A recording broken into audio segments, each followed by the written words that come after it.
નમસ્કાર, હું Bindiya Savaliya, class 11 science, subject chemistry, unit number 3, તત્વોનું વર્ગીકરણ અને ગુણધર્મોમાં આવર્તિતા. એમાં આજનો ટોપિક છે ઇલેક્ટ્રોન પ્રાપ્તિ એન્થાલ્પી અને વિદ્યુત ઋણતા અને કોડ નંબર 3.7 વિશેનો અભ્યાસ આપણે આ લેક્ચરની અંદર કરવાનો છે. આગળના લેક્ચરની અંદર આપણે આયનીકરણ એન્થાલ્પી વિશેનો અભ્યાસ કરેલો, રાઈટ. તો આપણે સ્ટાર્ટ કરીશું ઇલેક્ટ્રોન પ્રાપ્તિ એન્થાલ્પીથી, એટલે કે ઇલેક્ટ્રોન ગેઇન એન્થાલ્પી. એટલે શું ઇલેક્ટ્રોન પ્રાપ્તિ એન્થાલ્પી એટલે શું થશે? તો કે ઇલેક્ટ્રોનની પ્રાપ્તિ વખતે આપણે જે ઉર્જાનો જે ફેરફાર થાય છે એને આપણે ઇલેક્ટ્રોન પ્રાપ્તિ એન્થાલ્પી કહેવામાં આવે છે, રાઈટ. એનું બીજું નામ શું છે? તો કે ઇલેક્ટ્રોન એફિનિટી, એટલે કે ઇલેક્ટ્રોન બંધુતા તરીકે પણ એને આપણે ઓળખવામાં આવે છે. કે જ્યારે વાયુરૂપ તટસ્થ પરમાણુમાં એક ઇલેક્ટ્રોન દાખલ થઈ અને ઋણાયન બનાવશે, અને આગળ જે આયનીકરણ એન્થાલ્પી હતી એમાં વાયુરૂપ તટસ્થ પરમાણુમાં એક ઇલેક્ટ્રોન શું થતો હતો? દૂર થતો હતો અને ધનાયન બનતો હતો. અહીંયા એક ઇલેક્ટ્રોન દાખલ થશે અને કેવો આયન બનાવશે? ઋણાયન બનાવશે. તો ત્યારે જે એન્થાલ્પીનો ફેરફાર થાય છે તેને આપણે શું કહીએ છીએ? ઇલેક્ટ્રોન પ્રાપ્તિ એન્થાલ્પી કહેવામાં આવે છે, કે જેને ડેલ્ટા ઇજી એચ વડે દર્શાવી છે. આગળ કીધું એ પ્રમાણે એચ એટલે એન્થાલ્પી થશે, રાઈટ. એનો નિરપેક્ષ મૂલ્ય પામી શકાતા નથી, બરાબર. જ્યારે ઇજી એટલે ઇલેક્ટ્રોન ગેઇન, રાઈટ, ઇલેક્ટ્રોન પ્રાપ્તિ એન્થાલ્પી કહેવામાં આવે છે, બરાબર. તો હવે એને આપણે રિએક્શન જોઈએ તો રિએક્શનમાં શું આપેલું છે? જે કોઈ તત્વ છે એ ગેસિયસ ફોર્મમાં છે એ શું કરશે? એક ઇલેક્ટ્રોન સ્વીકારશે એટલે એ કેવો આયન બનશે? ઋણાયન બનશે. અને ઋણાયન બનશે ત્યારે એ શું કરે છે? થોડી ઘણી ઉર્જા છે એ રિલીઝ, કારણ કે અત્યારે જે પ્રોસેસ છે એની અંદર એ શું કરે છે? ઋણાયન બનશે. આગળ જે ધન આયન બનતો હતો, રાઈટ, અહીંયા શું કરે છે? ઋણાયન બનાવશે, રાઈટ, અને ઉર્જા થોડીક મુક્ત કરશે. તો પરમાણુ છે એ કેટલી સરળતાથી ઇલેક્ટ્રોન સ્વીકારીને ઋણાયન બની શકે છે, રાઈટ. તો તે આપણે શેના દ્વારા દર્શાવી શકીએ છીએ? કે તો આપણે એને જે ઇલેક્ટ્રોન જે એન્થાલ્પી છે એ એન્થાલ્પીનું મૂલ્ય છે એ દર્શાવશે, રાઈટ. તો જેમ આપણે ડેલ્ટા ઇજી છે, જેમ ડેલ્ટા ઇજીનું મૂલ્ય આપણને વધુ નેગેટિવ મળે તો તેમ જે ઋણાયન છે એ વધારે સ્થાયી હોય, રાઈટ. અને જેમ ડેલ્ટા ઇજીનું મૂલ્ય આપણને ઓછું નેગેટિવ હોય તેમ ઋણાયન ઓછો સ્થાયી હશે, રાઈટ. તો ડેલ્ટા ઇજીનું જે મૂલ્ય છે એ ધન હોય તો એ બિલકુલ કેવો હોય છે? અસ્થાયી હોય છે, રાઈટ. તો જ્યારે આ જે ઋણાયન બનશે, આ ઋણાયન છે, આ ઋણાયનની સ્થિરતા કેવી હશે આપણે કેના પરથી નક્કી કરી શકાશે? તો કે ડેલ્ટા ઇજીના મૂલ્ય ઉપરથી આપણને ખ્યાલ આવે છે. એટલે માટે આપણે કહી શકીએ કે સ્થિરતા ચલે છે 1/, ઉર્જા, રાઈટ. તો સ્થિરતા છે એ ઉર્જાના વ્યસ્તમાં છે, રાઈટ. જો ઉર્જા વધે તો એની સ્થિરતામાં શું થશે? ઘટાડો થશે, રાઈટ. તો ઇલેક્ટ્રોન ગેઇન એન્થાલ્પી છે, રાઈટ, એ આપણે આગળ વાત કરી કે ડેલ્ટા ઇજીના મૂલ્ય ઉપરથી ઋણાયનની જે સ્થિરતા કેવી હશે તે આપણે ડેલ્ટા ઇજીના મૂલ્ય ઉપરથી આપણને ખ્યાલ આવે છે, રાઈટ. હવે પરમાણુઓ દ્વારા જે ઇલેક્ટ્રોન ગ્રહણ કરવાની એટલે કે મેળવવાની જે પ્રક્રિયા છે એ કેવી છે? અમુક વખત ઉષ્માક્ષેપક હશે અને અમુક વખત કેવી હોય છે? ઉષ્મા શોષક હોય છે, રાઈટ. તો ખાસ કરીને ઉષ્મા શોષક કોનામાં જોવા મળશે? તો કે નિષ્ક્રિય વાયુ માટે. કેમ? કારણ કે તેમાં ઇલેક્ટ્રોનને એડ કરવા માટે પણ આપણે શું કરવું પડે છે? એ ઉર્જાને આપવી પડશે. માટે ડેલ્ટા ઇજીનું મૂલ્ય આપણને કેવું થશે? ત્યારે ધન થશે, રાઈટ. તો પરમાણુ દ્વારા ઇલેક્ટ્રોન ગ્રહણ કરવાની એટલે કે મેળવવાની પ્રક્રિયા ઉષ્મા ક્ષેપક અથવા તો ઉષ્મા શોષક હોય તે કોના ઉપર આધાર રાખશે? તો કે તત્વના સ્વભાવ ઉપર આધાર રાખે છે, બરાબર. હવે જોઈએ આગળ કે ઘણા તત્વો છે એ જ્યારે ઇલેક્ટ્રોન ગ્રહણ કરશે, ઇલેક્ટ્રોન મેળવે છે ત્યારે એ શું કરે છે? ઉર્જા મુક્ત કરે છે, રાઈટ. તો આવી અવસ્થામાં જે ઇલેક્ટ્રોન પ્રાપ્તિ એન્થાલ્પી છે એ કેવી મળે છે? આપણને ઋણ મળશે, રાઈટ. તો આપણે એક્ઝામ્પલ જોઈએ કે દાખલા તરીકે સમૂહ 17ના તત્વ, હેલોજન તત્વ. તો હેલોજન તત્વની ઇલેક્ટ્રોન રચના શું છે? તો કે NH2NP5. એમાં જો એક ઇલેક્ટ્રોન આપીશું તો એની ઇલેક્ટ્રોન રચના કેવી થઈ જશે? NH2NP6 થઈ જશે, રાઈટ. તો સમૂહ 17ના તત્વો જે હેલોજનની ઇલેક્ટ્રોન પ્રાપ્તિ એન્થાલ્પીનું મૂલ્ય ઘણું વધારે કેવું હોય છે? ઋણ હોય છે. કારણ કે તેઓ શું કરશે? માત્ર એક જ ઇલેક્ટ્રોન સ્વીકારશે, મેળવશે અને શેની કેવી રચના પ્રાપ્ત કરશે? તો કે સ્થાયી ઉમદાવાયુ તત્વ જેવી NH2NP6 જેવી રચના પ્રાપ્ત કરશે. માટે અહીંયા સ્થિરતા વધારે છે અને સ્થિરતા વધારવા માટે આપણે શું કરવું પડશે? ઉર્જાને ઘટાડવી પડશે, રાઈટ. તો હવે અહીંયા ઉમદાવાયુ તત્વની ઇલેક્ટ્રોન રચના એ પ્રાપ્ત કરશે. તો ઉમદાવાયુ તત્વની જે ઇલેક્ટ્રોન પ્રાપ્તિ એન્થાલ્પી છે, તો ઉમદાવાયુ તત્વની ઇલેક્ટ્રોન પ્રાપ્તિ એન્થાલ્પીનું મૂલ્ય કેવું હોય છે? ઘણું વધારે ધન હોય છે, રાઈટ. કારણ કે ઓલરેડી તે કેવો છે? સ્થાયી છે. જો ઇલેક્ટ્રોન આપીએ તો તે અસ્થાયી બનશે અને સ્થિરતા ઘટશે, અને સ્થિરતા ઘટશે એટલે એની ઉર્જામાં શું થાય છે? વધારો થાય છે, રાઈટ. ધારો કે નિયનને જો આપણે નિયન છે એ કઈ ધારો કે આ નિયન છે, બરાબર. તો આ અવસ્થામાં એ સ્થાયી છે, પણ એને જો એક ઇલેક્ટ્રોન આપીશું તો એ નિયન માઇનસ બનશે અને આ કેવું સ્વરૂપ થઈ જશે? અસ્થાયી થઈ જશે, રાઈટ. હવે ધારો કે અહીંયા જોઈએ નિયોન છે તો નિયોનની ઇલેક્ટ્રોન રચના આપણને આપેલી છે 1s2 2s2 2p6. હવે આની અંદર આપણે એક ઇલેક્ટ્રોન દાખલ કરીએ છીએ તો એને એની માઇનસ બનશે, રાઈટ. એક ઇલેક્ટ્રોન એને મેળવ્યો છે તો એની ઇલેક્ટ્રોન રચના બની જશે 1s2 2s2 2p6 પછી 3s1માં દાખલ થઈ જશે, રાઈટ. કારણ કે અહીંયા જે નવો દાખલ થતો જે ઇલેક્ટ્રોન છે એ ક્યાં દાખલ થાય છે? 3s1ની અંદર થાય છે. તો અહીંયા જે નવો દાખલ થતો ઇલેક્ટ્રોન તેના આ જે ઇલેક્ટ્રોન છે એ ક્યાં દાખલ થશે? તો કે જે મુખ્ય શક્તિ સ્તર છે એના કરતાં જે ઊંચા શક્તિ સ્તર, રાઈટ, એ ઊંચા શક્તિ સ્તરની અંદર દાખલ થાય છે કે જે વધુ અસ્થાયી ઇલેક્ટ્રોન રચના ધરાવશે, બરાબર. તો આવર્ત કોષ્ટકની અંદર આવર્ત કોષ્ટકમાં જ્યારે આપણે ઉમદા વાયુ તત્વો છે, આવર્ત કોષ્ટકમાં ઉમદા વાયુ તત્વોની આગળ જમણી બાજુએ ઉમદા વાયુ તત્વોની જમણી બાજુ એટલે સમૂહ 16 અને 17ના તત્વો, સમૂહ 16 હેલોજન, સમૂહ 17 ચાલ્કોજન, રાઈટ. તો જમણી બાજુ જે ઉપરની તરફ ગોઠવાયેલા તત્વો માટે આપણે ઇલેક્ટ્રોન પ્રાપ્તિ એન્થાલ્પીનું મૂલ્ય કેવું મળે છે? ઘણું આપણને ઋણ મળશે, બરાબર. તો હવે આપણે જોઈએ આગળ તો એ પ્રમાણે આયનીકરણ એન્થાલ્પીની સરખામણીમાં છે ઇલેક્ટ્રોન પ્રાપ્તિ એન્થાલ્પીનો પરિવર્તનનો ક્રમ કેવો જોઈએ છે? ઓછો નિયમિત હોય છે, રાઈટ. કે આપણે જોયું હવે આવર્ત કોષ્ટકમાં કે આ જમણી બાજુ ઉપરની તરફ ગોઠવાયેલા તત્વો માટે ડેલ્ટા ઇજી એચનું મૂલ્ય વધારે ઋણ હોય છે. તો આપણે જોઈએ સમૂહ છે તો સમૂહની અંદર સમૂહમાં જ્યારે આપણે ઉપરથી નીચે જઈશું, ઉપરથી નીચે તરફ જઈશું એમ ધાત્વિય ગુણધર્મમાં શું થાય છે? વધારો થાય છે, રાઈટ. તો સામાન્ય રીતે આપણે આવર્તમાં આપણે જ્યારે ડાબી બાજુથી જમણી બાજુ જઈએ આવર્તની અંદર ત્યારે પરમાણ્વીય ક્રમાંક શું કરશે? વધશે. એટલે કે અસરકારક કેન્દ્રીય વીજભાર વધશે. તેમ અસરકારક કેન્દ્રીય વીજભાર વધે એટલે ઇલેક્ટ્રોન પ્રાપ્તિ એન્થાલ્પી છે એ કેવી થતી જશે? વધારે ઋણ થતી જશે, રાઈટ. એવી જ રીતના આપણે આવર્તની વાત કરીએ તો આવર્તની અંદર આપણે જેમ ડાબી બાજુથી જમણી તરફ જઈએ તેમ અસરકારક કેન્દ્રીય વીજભારમાં શું થશે? વધારો થશે, રાઈટ. કે તેથી જે નાના પરમાણુમાં જે ઇલેક્ટ્રોન જોડાઈ શકશે, કારણ કે જે દાખલ થયેલો ઇલેક્ટ્રોન છે એ કેવો હોય છે? તો કે દાખલ થયેલો ઇલેક્ટ્રોન એ ધન વીજભાર છે એ ધન વીજભારની કેવું હોય છે? એકદમ નજીક હોય છે, બરાબર. કારણ હવે જોઈએ લિથિયમ કરતાં ફ્લોરિનમાં ઇલેક્ટ્રોન છે એ કેવો સરળતાથી દાખલ થઈ શકશે, રાઈટ. લિથિયમ કરતાં ફ્લોરિનની અંદર ઇલેક્ટ્રોન છે એ એકદમ ઇઝીલી દાખલ થઈ શકે છે. હવે સમૂહનું જોઈએ તો સમૂહમાં આપણે જ્યારે ઉપરથી નીચે તરફ જતા જઈએ તેમ ઇલેક્ટ્રોન પ્રાપ્તિ એન્થાલ્પીનું મૂલ્ય આપણને કેવું મળતું જાય છે? ઓછું ઋણ થતું જાય છે. કેમ? કારણ કે પરમાણ્વીય ક્રમાંક છે એ પરમાણ્વીય ક્રમાંકના વધારા સાથે પરમાણ્વીય કદમાં શું થશે? પરમાણ્વીય કદમાં વધારો થશે. પરમાણ્વીય કદમાં વધારો થશે એટલે ડેલ્ટા ઇજીએચનું મૂલ્ય છે, રાઈટ, એનું મૂલ્ય એ આઈ કરતાં જે મૂલ્ય છે એ આપણને કેવું મળશે? ઓછું ઋણ મળશે, બરાબર. તો હવે આપણે જોઈએ એની અનિયમિતતા વિશે, રાઈટ. તો અનિયમિતતા વિશે આપણે જોઈએ તો આપણે શેમાં અનિયમિતતા મળે છે? તો કે ઓક્સિજન અને ફ્લોરિનની અંદર. તો જે ઓક્સિજન અને ફ્લોરિન છે, ઓક્સિજન અને ફ્લોરિનની જે ઇલેક્ટ્રોન પ્રાપ્તિ એન્થાલ્પીનું મૂલ્ય છે એ તેમના જ સમૂહના તેમના પછી આવેલા તત્વો કરતાં આપણને કેવું જોવા મળશે? ઓછું જોવા મળે છે, બરાબર. તો એ આપણે જોઈએ અહીંયા લિથિયમ છે તો લિથિયમની જે ઓક્સિજન અને ઓક્સિજન અને ફ્લોરિન. તો અહીંયા જોઈએ ઓક્સિજન, પછી સલ્ફર, સેલેનિયમ, ટેલિનિયમ અને પોલિયમ. તો જે ઓક્સિજન છે એની ઇલેક્ટ્રોન પ્રાપ્તિ એન્થાલ્પીનું મૂલ્ય છે એ એમના સમૂહના તેમના પછી જે આવેલું તત્વ છે જે સલ્ફર, રાઈટ, એના કરતાં કેવું? ઓછું ઋણ જોવા મળશે. પણ એ સૌથી ઓછું જે પોલોનિયમ કરતાં પણ ઓછું જોવા મળશે. તો ઓક્સિજન છે એ તો સાવ નીચે આવી ગયો, રાઈટ. હવે ફ્લોરિન છે તો ફ્લોરિનનું જે ઇલેક્ટ્રોન પ્રાપ્તિ એન્થાલ્પીનું મૂલ્ય છે એ એના જ સમૂહના તેમના પછીના ચાલે ક્લોરિન કરતાં ઓછું ઋણ જોવા મળશે, રાઈટ. જે આપણે જોઈ છે કે ફ્લોરિનનું ઇલેક્ટ્રોન પ્રાપ્તિ એન્થાલ્પી કેટલી છે? -228 અને ક્લોરિનની કેટલી છે? -349. તો રાઈટ, ક્લોરિન અહીં ફ્લોરિનની જગ્યાએ જશે, ફ્લોરિન ક્લોરિનની જગ્યાએ આવે છે. પણ અહીંયા ઓક્સિજન તો છે છેલ્લે પોલોનિયમથી પણ ક્યાં આવી જાય છે? નીચે આવી જાય છે. તો હવે આપણે જોઈએ કે ઓક્સિજન છે તો ઓક્સિજનની ઇલેક્ટ્રોન રચના શું છે? તો કે 1s2 2s2 2p4 છે, રાઈટ. જ્યારે ફ્લોરિન છે તો ફ્લોરિનની ઇલેક્ટ્રોન રચના શું હશે? 1s2 2s2 2p5 આવશે.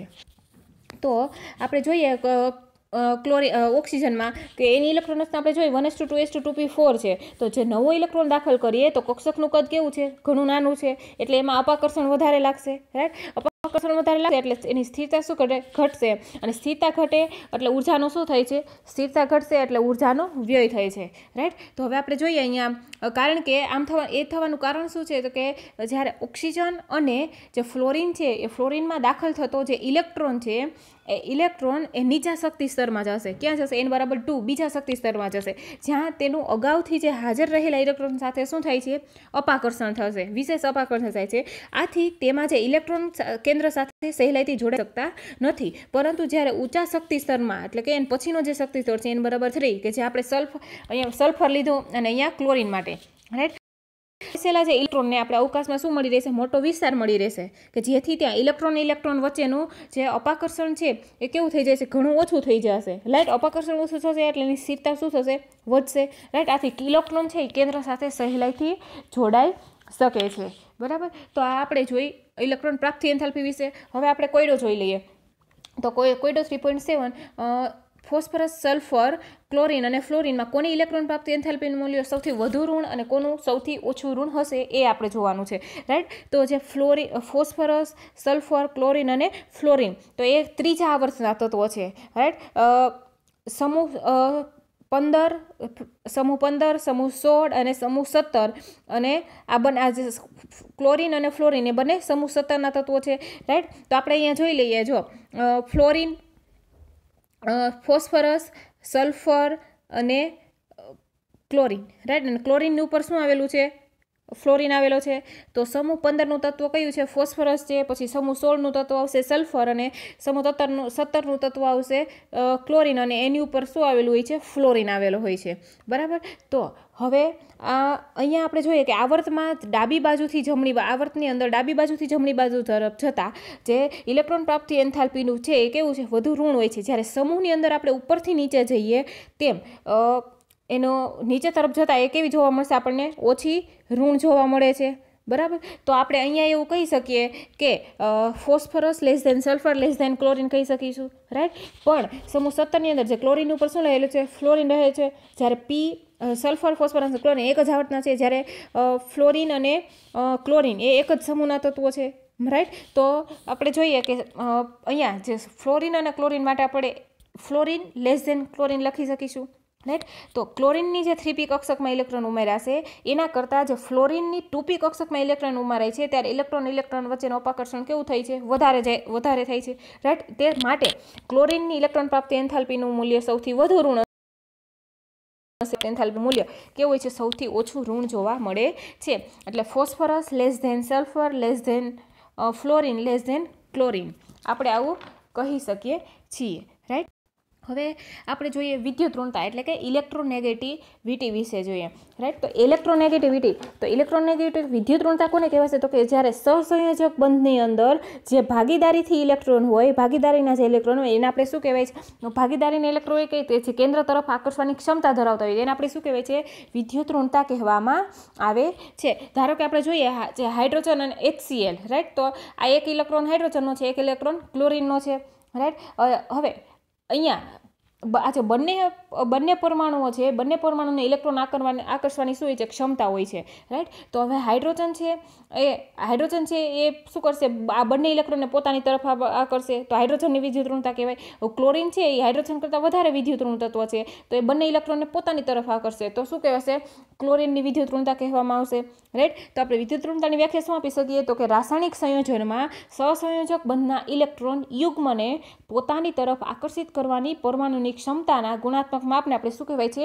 વિદ્યુત ઋણતા કહેવામાં આવે છે, રાઈટ. હવે વિદ્યુત ઋણતા છે તો વિદ્યુત ઋણતાને આયનીકરણ એન્થાલ્પી અને ઇલેક્ટ્રોન પ્રાપ્તિ એન્થાલ્પીની જેમ આપણે માપી શકતા નથી, રાઈટ. એટલે કે એનું નિરપેક્ષ મૂલ્ય છે એ મેળવી શકાતું નથી. પરંતુ તત્વની જે વિદ્યુત ઋણતા માપવા માટે આપણે ઘણા સંખ્યાદર્શક માપક્રમ વિકસાવેલા છે, રાઈટ. તે માપક્રમ કયા છે? તો કે પહેલો માપક્રમ આવશે પાઉલિંગ માપક્રમ, બીજો આવશે મુલિકન મોફે માપક્રમ, પછી ત્રીજો આવશે ઓલ્ડરેડ રોચાર માપક્રમ, રાઈટ. હવે આ બધા જ માપક્રમ પૈકી જે વ્યાપક રીતે કયો માપક્રમ વપરાય છે? તો કે પાઉલિંગ માપક્રમ છે એ વ્યાપક રીતે એનો વાપરવામાં આવે છે, રાઈટ. તો 1922માં જે અમેરિકન વૈજ્ઞાનિક છે પાઉલિંગે શું કર્યું છે? તો કે પાઉલિંગે ફ્લોરીનને ઇલેક્ટ્રોન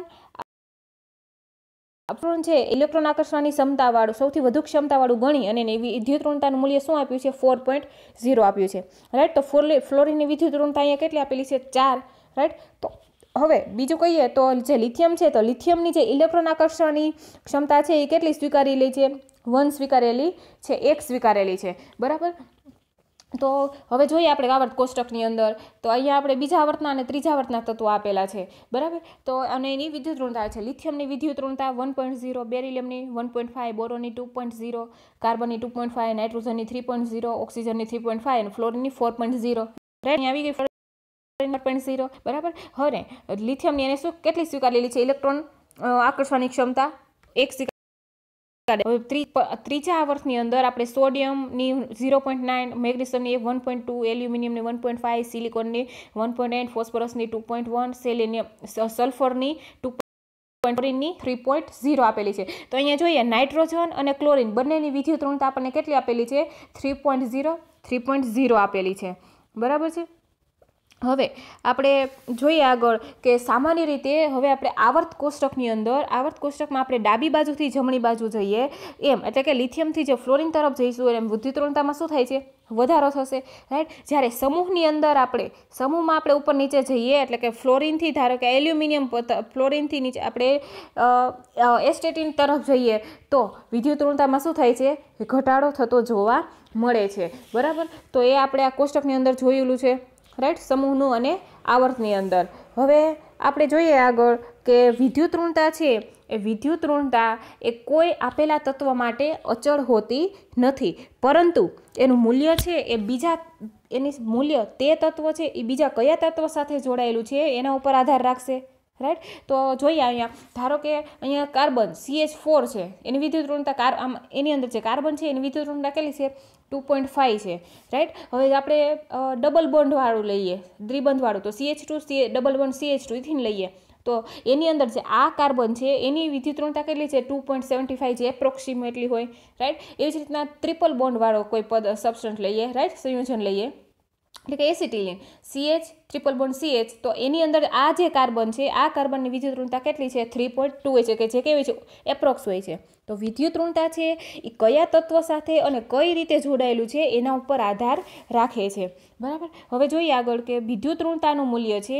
વિદ્યુત ઋણતાનું મૂલ્ય એ આપણે માપી શકતું નથી, તેમ છતાં બે પરમાણુઓ છે એ એકબીજા સાથે કેવા પ્રકારના બળથી જોડાયેલા છે એની આગાહી કરવામાં મદદરૂપ થાય છે, બરાબર. તો જોઈએ અહીંયા હવે ધારો કે NaCl છે, એની વિદ્યુત ઋણતા 0.9 છે, ક્લોરિનની 3.0 છે, રાઈટ. તો આમાં અને એનું જે ડેલ્ટા EN એટલે શું? ઇલેક્ટ્રોનેગેટિવિટી, એની વિદ્યુત ઋણતા, બરાબર. તો જો ડેલ્ટા EN છે એ વધારે હોય, ઇલેક્ટ્રોન નેગેટિવિટી વધારે હોય તો આના તફાવતનું મૂલ્ય આપણને મોટું મળે. જો તફાવત મોટું મળશે તો આ પદાર્થ છે એ કેવો લક્ષણ ધરાવતો હોય? તો કે આયનીય લાક્ષણિકતા ધરાવતો હશે. હવે એ જ રીતના આપણે બીજું લઈએ, Cl2O લઈએ, તો Cl2 છે ક્લોરિન, એની વિદ્યુત ઋણતા 3.0, ઓક્સિજનની 3.5 છે અહીંયા, રાઈટ. તો અહીંયા એનો જે ડેલ્ટા EN તફાવત એ નાનો જોવા મળશે. કેમ? કારણ કે આની અંદર સહસંયોજક ગુણધર્મ ધરાવે છે, બરાબર છે.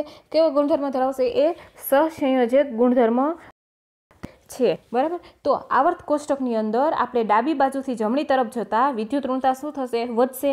વિદ્યુત ઋણતા વધે એટલે એનો જે અધાત્વીય ગુણધર્મમાં શું થશે? વધારો થશે. અને અધાત્વીય ગુણધર્મ વધશે એટલે એનો ધાત્વીય ગુણધર્મમાં શું થાય? ઘટાડો થાય. એટલે ઇલેક્ટ્રોન આકર્ષવાની ક્ષમતા વધે. ઇલેક્ટ્રોન આકર્ષવાની ક્ષમતા વધશે એટલે એની વિદ્યુત ઋણતા સમૂહની અંદર ઉપરથી નીચે તરફ જઈએ એમ તત્વોની વિદ્યુત ઋણતા ઘટે છે અને એ ઘટશે ને એટલે એનો અધાત્વીય ગુણ ઘટે છે અને અધાત્વીય ગુણ ઘટશે તો એનો ધાત્વીય ગુણધર્મમાં શું થાય છે? વધારો થાય છે, રાઈટ. માટે પરમાણુ કદમાં વધારો થાય છે, બરાબર. પરમાણુ કદમાં વધારો થશે એટલે એની જે ઇલેક્ટ્રોન આકર્ષવાની ક્ષમતામાં શું થશે? ઘટાડો. તો આ રીતે આપણે આવર્ત અને સમૂહનું જોયું કે આવર્તમાં ડાબી બાજુથી જમણી બાજુ જઈએ એમ ધાત્વીય ગુણધર્મ વધે. ધાત્વીય ગુણધર્મ વધે તો આયનીકરણ એન્થાલ્પીનું મૂલ્ય વધશે. જ્યારે સમૂહમાં આપણે ઉપરથી નીચે તરફ જઈએ એમ અધાત્વીય ગુણ ઘટે, આયનીકરણ એન્થાલ્પીનું મૂલ્ય ઘટે અને ઇલેક્ટ્રોન પ્રાપ્તિ એન્થાલ્પીનું મૂલ્ય કેવું થશે? ઓછું થશે, એટલે કે ઘટે છે, બરાબર. હવે આપણે જોઈએ કે આ બધા જે વલણો છે આ વલણોને આપણે કેવી રીતે સમજાવી શકાય છે એ જોઈએ, રાઈટ. તો શું વિદ્યુત ઋણતાને આપણે પરમાણુ ત્રિજ્યા સાથે કોઈ સંબંધ છે, રાઈટ. તો જોઈએ કે આવર્તની અંદર આપણે ડાબી બાજુથી જમણી તરફ જતાં શું થશે કે પરમાણ્વીય ત્રિજ્યા છે આવર્તમાં ડાબી બાજુથી જમણી તરફ જતાં એ ઘટે છે અને સમૂહની અંદર જો ઉપરથી નીચે આવીશું તો પરમાણ્વીય ત્રિજ્યા શું થશે? વધશે, રાઈટ. તો એક જ આવર્તમાં આપણે જોઈએ કે હવે આપણે જોઈએ અહીંયા તો આપણે વધે છે, કોષ્ટકની અંદર આપણે જોયું કે એમાં તો પરમાણુ ત્રિજ્યા શું થાય છે? વધે છે. તો તો પરમાણ્વીય ત્રિજ્યાના એ કેવા પ્રમાણમાં હશે? વ્યસ્ત પ્રમાણમાં હશે, રાઈટ. એટલે કે ઇલેક્ટ્રોનેગેટિવિટી એ પરમાણુ કદ કરતાં કેવી જોવા મળશે? આપણને વિરુદ્ધ જોવા મળે છે, રાઈટ. એટલે આપણે લખીએ કહી શકીએ કે ઇલેક્ટ્રોનેગેટિવિટી ચલે છે 1/, પરમાણ્વીય કદ અથવા તો પરમાણ્વીય ત્રિજ્યા, આવું આપણે કહી શકીએ, રાઈટ. માટે એક જ આવર્તની અંદર આપણે પરમાણ્વીય ત્રિજ્યામાં શું થશે? ઘટાડો થશે. એમ બાહ્યતમ કક્ષાના જે ઇલેક્ટ્રોન છે એટલે કે સંયોજકતા કક્ષાના ઇલેક્ટ્રોન અને કેન્દ્ર વચ્ચેનું આકર્ષણમાં શું થશે? વધારો થશે. અને માટે વિદ્યુત ઋણતા છે એ શું થાય છે? વધે છે. એવી જ રીતના આપણે એક જ સમૂહમાં ઉપરથી નીચે તરફ જઈએ ત્યારે પરમાણ્વીય ત્રિજ્યા વધશે અને પરમાણ્વીય ત્રિજ્યા વિદ્યુત ઋણતામાં શું થાય છે? ઘટાડો થાય છે. એટલે આપણે કહી શકીએ કે ઇલેક્ટ્રોનેગેટિવિટી ચલે છે 1/ એનું પરમાણ્વીય કદ, એવું કહી શકીએ, રાઈટ. હવે આ જે વલણ છે આયનીકરણ એન્થાલ્પીને શું થાય છે? મળતું આવે છે, કે એને સમાન હોય છે, રાઈટ. તો વિદ્યુત ઋણતા અને અધાતુ વચ્ચે શું કોઈ સંબંધ છે? રાઈટ. તો આપણે હવે એના વિશે જોઈએ કે વિદ્યુત ઋણતા અને અધાતુ વચ્ચેનો શું સંબંધ છે એ વિશેનો અભ્યાસ કરીએ. આવર્તની અંદર આપણે જોયું કે ડાબી બાજુથી જમણી બાજુ જોઈએ એમ અધાત્વીય ગુણ વધતો હોય તો એની વિદ્યુત ઋણતામાં પણ વધારો થશે, રાઈટ. માટે કહી શકીએ કે ઇલેક્ટ્રોનેગેટિવિટી ચલે છે અધાત્વીય ગુણધર્મ. એટલે ઇલેક્ટ્રોનેગેટિવિટી છે એ અધાત્વીય ગુણના સમપ્રમાણમાં હોય છે. અને ધાત્વીય ગુણ માટે શું કહી શકાય? તો કે ધાત્વીય ગુણ માટે કહી શકાય કે ઇલેક્ટ્રોનેગેટિવિટી ચલે છે 1/ ધાત્વીય ગુણ, રાઈટ. અને હવે રાસમાં કે અધાત્વીય ગુણ સાથે એ કેવો કહી શકાય? માટે કહી શકાય કે અધાત્વીય ગુણધર્મમાં ધાત્વીય ગુણ સાથે એ વ્યસ્ત સંબંધ છે, જ્યારે અધાત્વીય ગુણ સાથે એ કેવો સંબંધ ધરાવે છે? સીધો સંબંધ ધરાવે છે, રાઈટ. કારણ કે આપણે કીધું કે અધાતુમાં ઇલેક્ટ્રોન પ્રાપ્તિનું વલણ છે એ કેવું હોય છે? પ્રબળ હોય છે, રાઈટ. કેમ? કારણ કે જે અધાતુને ઇલેક્ટ્રોન આકર્ષવાની ક્ષમતા એ કેવી હોય છે? વધારે હોય છે. માટે આવર્ત કોષ્ટકની અંદર આપણે આવર્તમાં જે ડાબી બાજુથી જમણી બાજુ જઈએ એમ વિદ્યુત ઋણતામાં શું થાય છે? વધારો થશે, રાઈટ. વધારો થાય એમ અધાત્વીય ગુણ વધશે અને ધાત્વીય ગુણ ઘટશે, એટલે ઇલેક્ટ્રોન આકર્ષણની ક્ષમતા વધશે અને વિદ્યુત ઋણતા વધે છે. એવી જ રીતના સમૂહમાં આપણે ઉપરથી નીચે તરફ જઈએ તો તત્વોની વિદ્યુત ઋણતા ઘટે છે, રાઈટ. એટલે પરમાણુ કદમાં વધારો થશે, ઇલેક્ટ્રોન આકર્ષવાની ક્ષમતા ઘટશે અને એનો તત્વનો અધાત્વીય ગુણ ઘટશે અને અધાત્વીય ગુણ ઘટે ત્યારે એના ધાત્વીય ગુણધર્મમાં શું થાય છે? વધારો થાય છે, બરાબર. તો હવે જોઈએ આપણે જે ઇલેક્ટ્રોનેગેટિવિટી ચલે છે ઝેડ ઇફેક્ટ, એટલે કે અસરકારક કેન્દ્રીય વીજભાર, રાઈટ. તો અસરકારક કેન્દ્રીય વીજભાર જેમ વધે એમ એની ઇલેક્ટ્રોનેગેટિવિટી શું થશે? વધારો થશે. તો આ ઇલેક્ટ્રોનેગેટિવિટી એ ધનભારના કેવા પ્રમાણ હોય છે? સમપ્રમાણમાં હોય છે, રાઈટ. અને ઋણભારના કેવા પ્રમાણમાં હોય છે? વ્યસ્ત પ્રમાણમાં હોય છે, રાઈટ. કારણ એમ ઝેડ ઇફેક્ટિવ શું થશે? વધશે, રાઈટ. એટલે ઝેડ ઇફેક્ટિવ વધે તો એની ઇલેક્ટ્રોનેગેટિવિટીમાં શું થશે? વધારો થશે, રાઈટ. તો જેમ આયનો પરનો એમ ઝેડ ઇફેક્ટિવ છે અસરકારક કેન્દ્રીય વીજભાર એ ઘટશે તો એની ઇલેક્ટ્રોનેગેટિવિટીમાં પણ શું થાય છે? ઘટાડો થતો જોવા મળે છે, બરાબર. હવે આપણે જોઈએ અહીંયા પોલિંગ માપક્રમ વિશે જોયું. હવે આપણે મૂલિકન મફે માપક્રમ છે, બરાબર, એ કઈ રીતે શોધી શકાશે? એમાં કઈ રીતે વિદ્યુત ઋણતા મેળવી શકાશે? મૂલિકન મફે માપક્રમ is equal to ionisation enthalpy plus electron affinity, electron બંધુતા, રાઈટ, ડિવાઇડ બાય 2. એની સરેરાશ કાઢશું તો મળશે. એટલે આયોનાઇઝેશન એન્થાલ્પી માટે આપણે લખીએ DIH ΔIH અને આ જે ઇલેક્ટ્રોન એફિનિટી છે એના માટે આપણે લખીએ ΔEGH લખીએ, ડિવાઇડ બાય 2 કરી દઈએ, રાઈટ. તો આ આપણને આના પરથી શું મળે છે? વિદ્યુત ઋણતા આ રીતે મેળવી શકાશે મૂલિકન મફે માપક્રમ પ્રમાણે. હવે પાવલિંગ માપક્રમ પ્રમાણે આપણે કઈ રીતે મેળવી શકાય છે? તો કે પાવલિંગ માપન is equal two XM/2.8, right. હવે જ્યારે આપણે અહીંયા આ આયોનાઇઝેશન એન્થાલ્પી અને ઇલેક્ટ્રોન એફિનિટી છે એ એનું મૂલ્ય આપણને ઇલેક્ટ્રોન વોલ્ટની અંદર આપેલું હોય ત્યારે આપણે આ રીતે મેળવી શકીશું, રાઈટ. અને જ્યારે એનું મૂલ્ય છે આયોનાઇઝેશન એન્થાલ્પી ઇલેક્ટ્રોન એફિનિટી, તો એનું મૂલ્ય આપણે કિલો કેલરી પર મોલમાં આપેલું હોય ત્યારે આપણે આ સૂત્રોની મદદથી એની વિદ્યુત ઋણતા મેળવી શકાય છે, બરાબર. તો આ લેક્ચરની અંદર આપણે વિદ્યુત ઋણતા અને ઇલેક્ટ્રોન પ્રાપ્તિ એન્થાલ્પી વિશેનો અભ્યાસ કર્યો. હવે આપણે નેક્સ્ટ લેક્ચરની અંદર રાસાયણિક ગુણધર્મોમાં આવર્તી વલણ વિશેનો અભ્યાસ કરીશું.